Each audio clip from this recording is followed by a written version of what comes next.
Consider कि आप और मैं दोनों एक गाड़ी के अंदर हैं, ठीक, और गाड़ी के अंदर I am driving the car. अब क्या हुआ, एक इंसेक्ट आया और गाड़ी पे छपाक करके चिपक गया।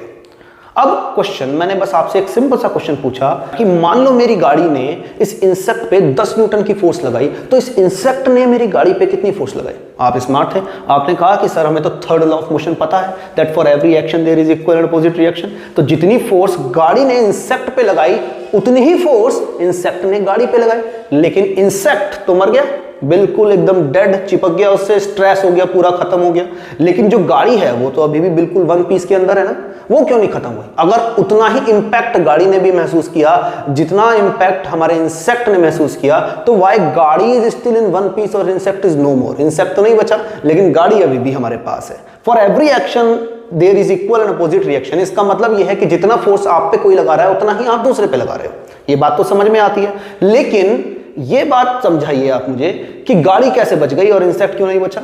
इस सवाल का जवाब इस गाड़ी की इलास्टिसिटी और स्ट्रेंथ में छुपा है। बेटे फोर्स तो दोनों ने एक दूसरे पे इक्वल ही लगाई, लेकिन वो फोर्स, मान लीजिए अगर 10 न्यूटन फोर्स गाड़ी ने लगाई इंसेक्ट पे, तो इंसेक्ट की जो बॉडी है वो 10 न्यूटन फोर्स को झेलने के लिए नहीं बनी, वो इसलिए छपाक करके चिपक गई। लेकिन जो गाड़ी है उसकी जो इलास्टिसिटी है, उसकी जो स्ट्रेंथ है, वो 100 न्यूटन फोर्स भी झेल जाए, इसीलिए गाड़ी का कुछ नहीं बिगड़ा।